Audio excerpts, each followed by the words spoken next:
అందరికీ నమస్కారం అండి. విజయ్ గ్రేటా, పవన్ కళ్యాణ్ గ్రేటా? దీని మీద ఈరోజు నేను మాట్లాడదలుచుకున్నాను. నన్ను అడిగితే పవన్ కళ్యాణ్ గారి గ్రేట్ అని చెప్తా.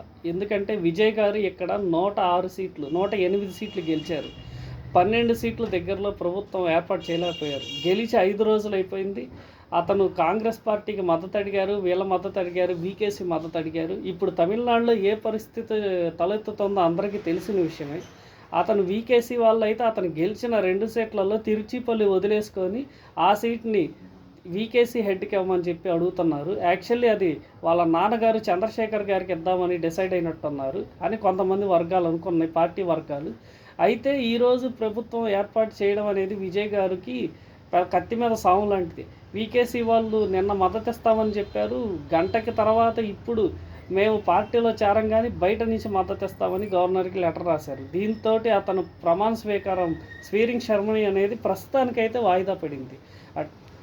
ఈ విజయ్ గారికి 8 సీట్లు గెలిచినా కూడా 11 సీట్లు వాళ్ళ మీద డిపెండ్ అవ్వడం జరుగుతుంది. అంటే అతను పొత్తులోకే వెళ్తున్నారు. నేను గత వీడియోలో చెప్పినట్టు ఆ 12 మందికే ఎక్కువ ప్రాధాన్యత ఇవ్వాలి. రేపు ప్రభుత్వం ఏర్పాటు చేసిన ఆ 12 మందికి ఇష్టం లేకపోతే సంతకాలు తీసేసుకొని ప్రభుత్వాన్ని కోల్చగలరు.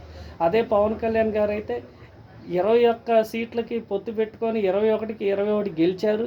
ఈరోజు ప్రభుత్వంలో డిప్యూటీ సీఎం పోస్ట్ తెచ్చుకున్నారు. ప్రభుత్వాన్ని కదిలించకుండా ఆగారు.